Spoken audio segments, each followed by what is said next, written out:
তেলিয়ামুড়া ফল বাজারে গভীর রাতে ভয়াবহ অগ্নিকাণ্ডের ঘটনায় ব্যাপক চাঞ্চল্যের সৃষ্টি হয়েছে।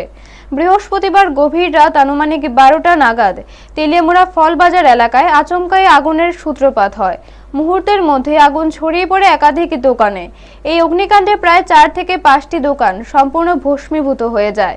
ক্ষতিগ্রস্ত দোকানগুলির মধ্যে ছিল মুদিমাল, হার্ডওয়্যার, ইলেকট্রনিক, কাপড়, জুয়েলারি সহ বিভিন্ন ব্যবসায়িক প্রতিষ্ঠান। প্রত্যক্ষদর্শীদের দাবি, একটি দোকানে গ্যাস মজুদ থাকায় সেখানে বিস্ফোরণ ঘটে, যার ফলে আগুনের তীব্রতা আরও বেড়ে যায় এবং দ্রুত আশেপাশে ছড়িয়ে পড়ে। এই বিশাল অগ্নিকাণ্ডের খবর পেয়ে তেলিয়ামুড়া অগ্নি নির্বাপক দপ্তরের 2টি ইঞ্জিন দ্রুত ঘটনাস্থলে পৌঁছে আগুন নেভানোর কাজ শুরু করে। পরবর্তীতে কল্যাণপুর থেকে আরও একটি দমকলের ইঞ্জিন আনা হয়। ঘটনাস্থলে উপস্থিত হন তেলিয়ামুড়া মহকুমা পুলিশ আধিকারিক রোহন কৃষাণ, থানার ওসি জয়ন্ত কুমার দে সহ থানার বিশাল পুলিশ বাহিনী, দমকল কর্মী, পুলিশ এবং স্থানীয় মানুষের সম্মিলিত প্রচেষ্টায় প্রায় 2 ঘন্টার দীর্ঘ প্রচেষ্টার পর আগুন নিয়ন্ত্রণে আনা সম্ভব হয়। যদিও এই ঘটনায় নিজের পেশাগত দায়িত্ব পালন করতে গিয়ে এক অগ্নি নির্বাপক দপ্তরের কর্মী আহত হন, তবে এই অগ্নিকাণ্ডে লক্ষ লক্ষ টাকার ক্ষয়ক্ষতি হয়েছে বলে প্রাথমিকভাবে অনুমান করা হচ্ছে। ফলে ক্ষতিগ্রস্ত ব্যবসায়ীরা কার্যত সর্বশান্ত হয়ে পড়েছেন।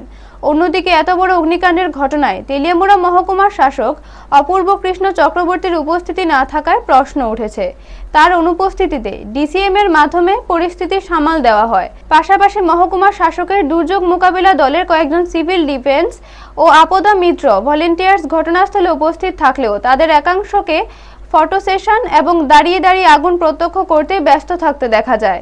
এদিকে অগ্নি নির্বাপক দপ্তরের কর্মীরা জানান, ঠিক কী কারণে আগুনের সূত্রপাত তা এখনও নিশ্চিতভাবে বলা যাচ্ছে না, তবে প্রাথমিকভাবে ইলেকট্রিক শর্ট সার্কিট থেকে আগুনের সূত্রপাত হয়ে থাকতে পারে বলে অনুমান করা হচ্ছে। এই অগ্নিকাণ্ডে 4 থেকে 5টি দোকান সম্পূর্ণ পুড়ে ছাই হয়ে যায় এবং আরও কয়েকটি দোকান আংশিকভাবে ক্ষতিগ্রস্ত হয়েছে। ঘটনার পর থেকে এলাকায় আতঙ্কের পরিবেশ ছড়িয়েছে।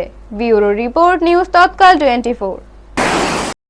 আমি ঠিক করে দিলাম না, তো লাস্টে আইছি সব।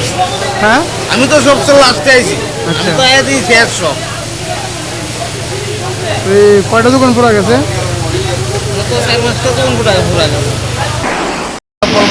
হ্যাঁ, আগুন লাগছে। কেমন লাগছে? এখন তো কোথায় আমি 3 সিট টাকা আইছি। আমার দোকান কোন পুরা গেছে। আপনি কিরকম ক্ষয়ক্ষতি দিয়েছে? হ্যাঁ, কিরকম ক্ষয়ক্ষতি দিয়েছে আপনি? অনেক কোটি কি দাম মনে রওনা 40-50 হাজার মতো হতে আমার তো পুরা একদম সব ফ্লাইট সব ফিরে আসা একদম দরজা সব ফিরে আসা করতেন না। আমি আয়া দেখছি যেন আগুন দাঁড়ার দেখতেছে। আপনি কি এসের দোকান আছিল? আমার জ্বালায় স্টোভ রিপারি। কয়টা দোকান পুরা গেছে আপনার? হ্যাঁ? আপনার কয়টা দোকান পুরা গেছে? আমার 2টা দোকান পুরা গেছে, আমার ছেলের একটা, আমার একটা। কিরকম ক্ষয়ক্ষতি দিব? এটা তো কোন কই যেতাম না, ছেলে কইতে বল। আসলে প্রায় 12টা নাগাদ আমরা কল পাইছি তেলিয়ামুড়া সবজি বাজারে একটা আগুন লাগছে। তৎক্ষণাৎ আমরা এখানে আইসি, হওয়ার পর দেখছি এখানে কাপড়ের দোকান আছে, একটা জুয়েলারির দোকান আছে, একটা গ্রোসারি আর একটা স্টেশনারি প্লাস হার্ডওয়্যার আছে।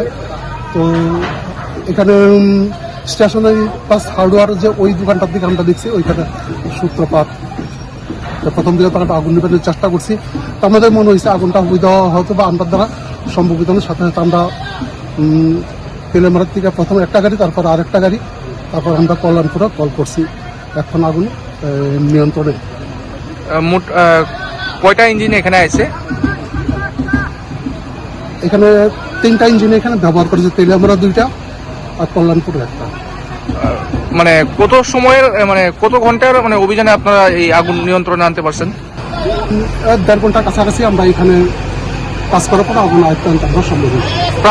প্রাথমিকভাবে কি মনে করতেছেন, কিসের থেকে আগুনের সূত্রপাত হইতে পারে?